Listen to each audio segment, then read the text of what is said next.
नमस्कार साथियों, जय हिंद। और विद्यार्थी मुझसे निरंतर निरंतर कुछ ना कुछ अपेक्षाएं करते रहते हैं और मुझे कई स्रोतों से मैसेज करते हैं, संदेश भेजते हैं कि सर कुछ ऐसे ऐसे बिंदु हैं जिन पर हमारी समझ अभी तक नहीं बन पाई है, तो थोड़ी समझ हमारी बन जाए, कुछ अच्छे तरीके से समझाइए, इतने सरल तरीके से समझाइए कि हम उन बिंदुओं को समझ सके, क्योंकि उनकी भाषा जो है वो कहीं ना कहीं ऐसी भ्रामक हो जाती है या एक दूसरे से इतनी कनेक्टेड सी लगती है कि हम कई बार अंतर नहीं कर पाते। और ऐसे कुछ बिंदुओं पे मैं हमेशा पहले से भी समझ आपकी समय समय पर बनाता रहा हूं। मन किया है तो फिर मैं आपकी समझ ऐसे कुछ बिंदुओं पे लगातार बनाने का प्रयास करूंगा जो कहीं ना कहीं आपको कॉम्प्लिकेशन देते हैं। तो मेथड्स के, पेडागोजी के ये जो टॉपिक्स हैं ये आपके बहुत ज्यादा काम आते हैं। परीक्षा में सीधे सीधे जुड़ते हैं। परीक्षा में कई प्रकार से घुमा घुमा करके भाषा में इनसे रिलेटेड क्वेश्चंस पूछे जाते रहे हैं, पूछे जाएंगे। तो निश्चित तौर पर ये कुछ ऐसे बिंदु हैं जिन पे मैं चाहता हूं कि आपकी समझ बने। और मैं इस खंड में आपकी एक बहुत श्रेष्ठ समझ बना रहा हूं आकलन के इन प्रकारों पर। आकलन के ये जो 3 शब्द हैं इसको लेकर के बच्चे बड़े भ्रमित होते हैं कि सर ये सीखने के लिए आकलन, सीखने का आकलन और सीखने के समान या सीखने के रूप में आकलन, ये क्या होती है, इनमें क्या अंतर होता है। और बड़ा इंपॉर्टेंट टॉपिक है बच्चों, आप समझ लीजिए, बेहद इंपॉर्टेंट टॉपिक है और बेहद अच्छी समझ का बनना आपका जरूरी है। और मैं आपको इतनी सरलतम भाषा में समझाऊंगा जितनी सरलतम भाषा में न तो आपको कोई वीडियो सिखा सकता है न कोई पुस्तक सिखा सकती है, ये मैं गारंटी दे रहा हूं। तो इसको एक बार समझ लीजिए क्या है। मैं आपको बहुत अच्छे से सरल भाषा में बता रहा हूं। सीखने के लिए आकलन, असेसमेंट फॉर लर्निंग। और आपको ये ध्यान रखना है, इसमें जो शब्दावली है इसको आप थोड़ा सा ध्यान देंगे। Assessment for learning, of learning and as learning, इसको आपको समझना है। आकलन जो होता है, सबसे पहले आप इस बात को समझ लीजिए, आकलन शब्द जो था वो एनसीएफ 2005 के आने के पश्चात अधिक प्रचलन में आया, क्योंकि उससे पहले जो परंपरागत मूल्यांकन प्रणालियां थी वो जांच एवं परीक्षा के सिद्धांत पर आधारित होती थी। एक निश्चित अवधि तक अध्यापन करा दिए जाने के पश्चात जांच की जाती थी, परीक्षा की जाती थी कि बच्चे ने उस अवधि में कितना कुल मिलाकर के सीखा। तो एक कमी उसमें महसूस होती थी कि उस प्रक्रिया के दौरान जो बच्चे के सीखने सिखाने की जो गति थी, अवरोधक थे, शिक्षण अधिगम प्रक्रिया की प्रभावशीलता थी, उसका क्या, इसके बारे में कोई स्थिति पता ही नहीं लगती थी। निश्चित अवधि गुजर गई, 2 माह 3 माह की, उसके बाद आप जाकर के एक परख ले रहे हैं, उस परख के माध्यम से आप ये देख रहे हैं कि बच्चों ने उस अवधि में कितना सीख लिया, बस ये बात है। तो आकलन जो अस्तित्व में आया एनसीएफ 2005 तक का, उसने कॉन्सेप्ट को बदला, इवेल्युएशन के, मूल्यांकन के मानकों को बदला। और ये जो अवधारणाएं थी ये अवधारणाएं अस्तित्व में आई। तो अब आप समझिए ये क्या होते हैं। सीखने के लिए आकलन ऐसे आकलन होते हैं जो शिक्षण अधिगम प्रक्रिया के प्रारंभ होते समय या दौरान लिए जाते हैं। मैं 2 शब्दों से आपको परिचित करा रहा हूं, इन 2 शब्दों को आप समझ लीजिए। ये 2 शब्द मैं लिख रहा हूं, देखो थोड़ा सा अंतर समझना है आपको। ड्यूरिंग प्रोसेस, ड्यूरिंग प्रोसेस और आफ्टर प्रोसेस,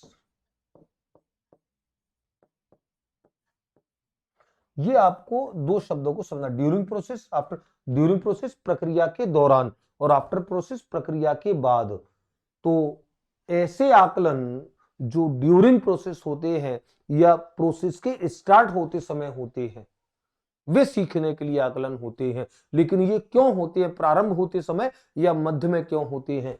तो शिक्षण अधिगम प्रक्रिया के प्रारंभ में या मध्य में लिए जाने वाले ऐसे आकलन जो इस हेतु लिए जाते हैं, इस उद्देश्य के लिए लिए जाते हैं कि जो शिक्षण अधिगम प्रक्रिया का स्वरूप होगा, सीखने सिखाने की प्रक्रिया होगी, वो कैसे निर्धारित करनी है, वो कैसे संचालित करनी है। तो जो आपके विद्यार्थी जिनको आपको शिक्षण अनुभव प्रदान करने हैं, आपको पढ़ाना है, उनमें अलग अलग बौद्धिक स्तर के, शैक्षिक स्तर के जो बालक है, प्रत्येक के लिए आपकी क्या योजना होगी, इसके लिए आप एक आकलन लेते हो। और आपको पता है सीसीई में एक आकलन होता है BLA, मैं लिखता हूं BLA, base line assessment.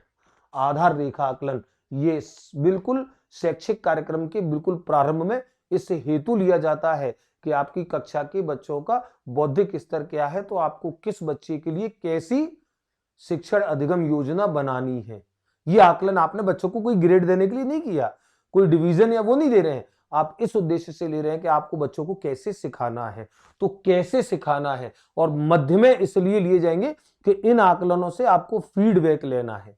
Feedback ये लेना है कि आपकी जो शिक्षण अधिगम प्रक्रिया चल रही है वो कैसी चल रही है, बच्चे सीख रहे हैं तो कैसा सीख रहे हैं, उनके सीखने में अगर कोई अवरोधक है तो किस प्रकार का है, उसका समाधान कैसे होगा। तो इन आकलनों का उद्देश्य ना तो बच्चों को डिवीजन देना होता है, ग्रेड देना होता है, उपलब्धि देना होता है, ऐसा कोई उद्देश्य नहीं होता है। सुधार के दृष्टिकोण से लिए जाते हैं, शिक्षण अधिगम प्रक्रिया की प्रभावशीलता की जांच करने के उद्देश्य से लिए जाते हैं। तो इसीलिए शिक्षण अधिगम प्रक्रिया की प्रभावशीलता की जांच करने का उद्देश्य इसीलिए दौरान लिया जाएगा, और बच्चों को कैसे पढ़ाना है इस हेतु लिया जाएगा। और इसके अंतर्गत जो आते हैं बीएलए, इसके अंतर्गत आता है संरचनात्मक आकलन, जो एफए होते हैं वो इसके अंदर आते हैं। संरचनात्मक आकलन जो होते हैं वो इसके अंतर्गत आते हैं। मैं इसको मिटा देता हूं, संरचनात्मक आकलन इसके अंतर्गत आते हैं,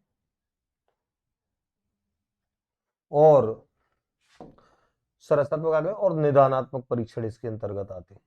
इसीलिए ये आपके वो कथन जब आते हैं कि संरचनात्मक आकलन सीखने के लिए आकलन है, निदानात्मक परीक्षण सीखने के लिए आकलन है, ये कथन सत्य है या असत्य है, वहां पर ये समझ आपकी काम करती है।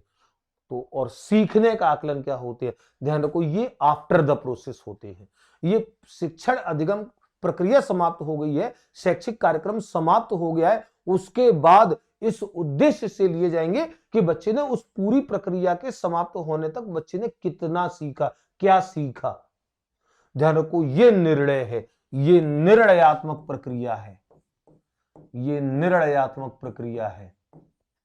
और ये ध्यान रखो, ये सुझावात्मक प्रक्रिया है, ये सुझावात्मक प्रक्रिया है, ये सुझावात्मक है, ये निर्णयात्मक है। तो ऐसे आकलन जो सुझावात्मक होते हैं, सुधार के दृष्टिकोण से लिए जाते हैं, इस उद्देश्य से लिए जाते हैं कि बच्चों का सीखना सिखाना कैसे संचालित करना है, बच्चों के अधिगम अवरोधक सीखने में कहां त्रुटि हो रही है, किस तरीके की त्रुटि हो रही है, बच्चे कहां गलती कर रहे हैं, उसका समाधान कैसे निकालना है, तो सुधार के दृष्टिकोण से लिए जाते हैं। इनका उद्देश्य कोई उपलब्धि, ग्रेड, डिवीजन कुछ देना नहीं होता है। ये उद्देश्य प्रारंभ में या मध्य में लिए जाते हैं, और ये आकलन जो होते हैं ये प्रक्रिया की समाप्ति पर लिए जाते हैं। ये निर्णयात्मक प्रक्रिया होती है, और इसका जो उद्देश्य होता है वो उद्देश्य होता है क्या, कितना सीखा, कितना सीखा। और इसको सरल भाषा में लिखूं, ये क्या होते हैं, कैसे सिखाना है। सरल भाषा में बता रहा हूं, कैसे सिखाना है, कैसे सिखाना है, ये तो ये है। और ये कितना सीखा, तो इसीलिए हमने कहा सीखने का, assessment of learning, this assessment for के लिए आकलन है। कैसे सिखाना है इसके लिए आकलन किया जा रहा है, और ये कितना सीखा इसके लिए आकलन किया जा रहा है। और सीखने के समान आकलन क्या होता है, सीखने के समान आकलन होता है, ध्यान रखो, ये होता है शिक्षण अधिगम प्रक्रिया में जब अधिगम करता स्व आकलन करता है, स्व आकलन, स्व आकलन यानी कि स्वयं का आकलन, बच्चा खुद का आकलन करता है कि मेरे सीखने सिखाने की प्रक्रिया कैसी चल रही है। तो स्वयं अधिगमकर्ता के द्वारा किया गया अपना आकलन कि मैं कैसा सीख रहा हूं, कितना सीख रहा हूं, और मेरे सीखने में कहां कमी आ रही है, ये जांचने, कोई कमी तो नहीं है, इस बात के लिए अधिगमकर्ता द्वारा किया गया जो आकलन होता है वो स्व आकलन होता है। तो ये जो हमने कहा, जैसे हमने इस पे कहा कि सीखने के लिए आकलन में तो बीएलए आएगा, संरचनात्मक आकलन आएगा, निदानात्मक आएगा, और इसके अंतर्गत कौन से आते हैं, इसके अंतर्गत आते हैं सीखने के आकलन में योगात्मक, इसके अंतर्गत आता है योगात्मक, जो ऐसे होता है। उपलब्धि परीक्षण इसके अंतर्गत आते हैं, उपलब्धि परीक्षण इसके अंतर्गत आते हैं। और स्व आकलन जो होता है अधिगमकर्ता द्वारा किया गया, स्व आकलन अधिगमकर्ता द्वारा।